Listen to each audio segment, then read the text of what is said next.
In the quiet town of Waxahachie, Texas, nestled among the sleepy streets, stood an old Victorian house, its faded wood and peeling paint hiding the secrets of years gone by. This is where the Catfish Plantation Restaurant now stands, a place known for its southern comfort food, but also for something far darker. When the owners, a hopeful young couple, first purchased the house in 1984, they had grand plans of turning it into a charming residence and a restaurant, unaware that their dream would soon be filled with whispers from the past. The house, built long before the couple's arrival, had a history that wasn't quite finished with the world of the living. From the moment they moved in, strange occurrences began to unfold. At first, they chalked it up to the quirks of an old house. Creaking floorboards, doors that wouldn't quite shut, and strange drafting rooms that should have been sealed tight. But soon it became clear these were no ordinary sounds. There were others in the house, and they were not there by choice. It started with the kitchen. Every morning, the couple would wake up to the smell of freshly brewed coffee. Even though they hadn't started a pot the night before, the urn of iced tea, too, would inexplicably end up sitting in the middle of the kitchen floor, surrounded by coffee cups that had been stacked in neat rows. It didn't make sense. The couple had only just begun to settle in, but they knew something or someone was already settling in with them. As the days turned into months, the couple began to sense an odd, persistent presence in the house.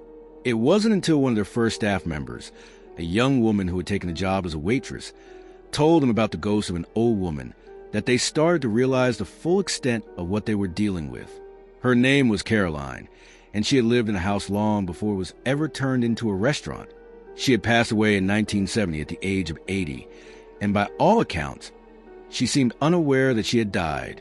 Caroline's ghost was not a violent or vengeful spirit, but rather one of confusion. She would drift through the house, wandering from room to room, as if searching for something she had lost.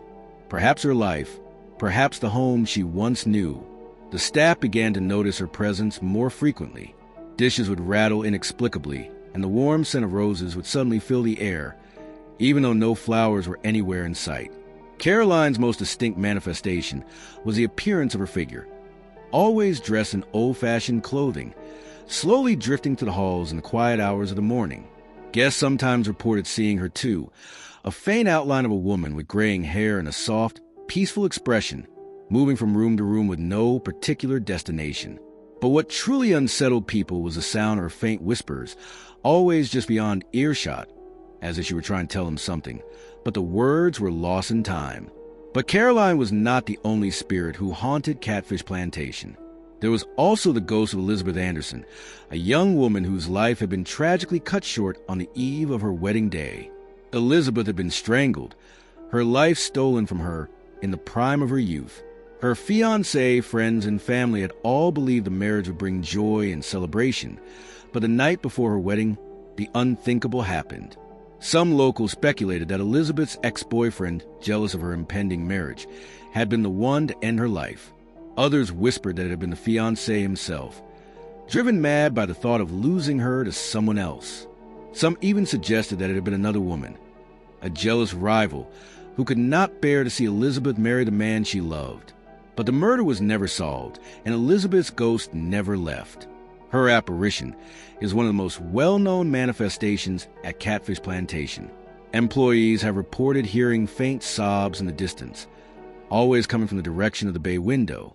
When they go to investigate, they are met with the chilling sight of a young woman dressed in a wedding gown, staring out the window, lost in her grief. During one seance, the veil of time seemed to lift, and Elizabeth's spirit made itself known. Her form appeared before the guests, her wedding dress a vision of white lace and sorrow.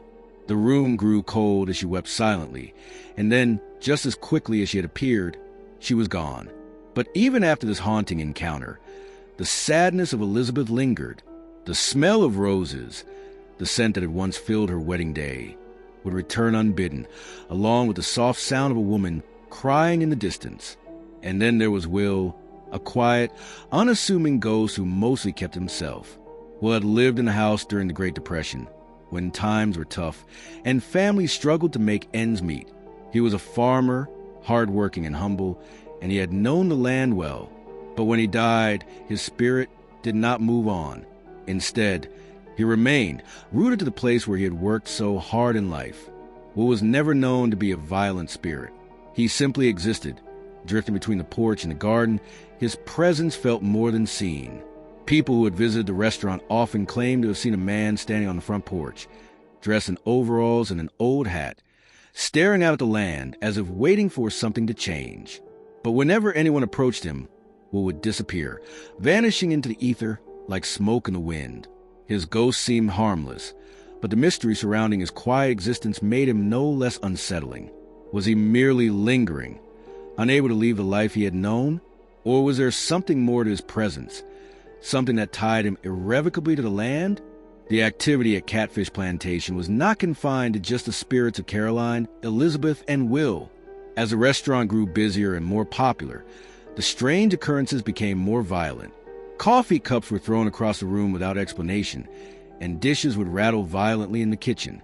Bottles of condiments flew off the shelves, and dried chives would inexplicably fly through the air, hitting employees in the face.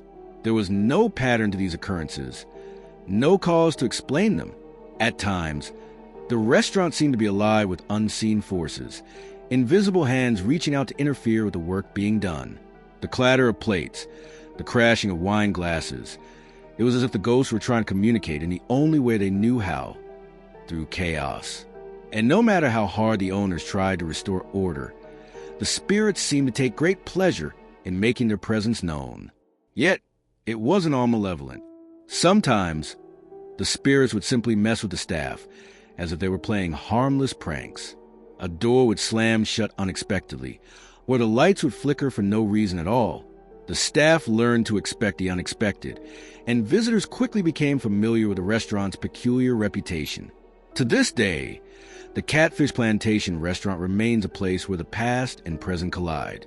The owners have come to accept their supernatural house guests, and they even embrace the ghosts that walk through their halls. They understand that Caroline, Elizabeth, and Will are not there to harm them. They are simply continuing their lives, even in death. Guests still report strange encounters at the restaurant. Some hear the soft clink of silverware in an empty room. Others feel a cold breeze on the porch, as if someone is standing behind them. And though the ghosts may be quiet for most of the time, they always find a way to remind everyone that they're still there, just beyond the veil of the living. The Catfish Plantation Restaurant may be known for its delicious food and charming atmosphere, but it will forever be remembered for its haunted history. As long as the ghosts of Caroline, Elizabeth, and will continue to roam, the restaurant will never truly be free from the past. And it's a past that refuses to remain forgotten.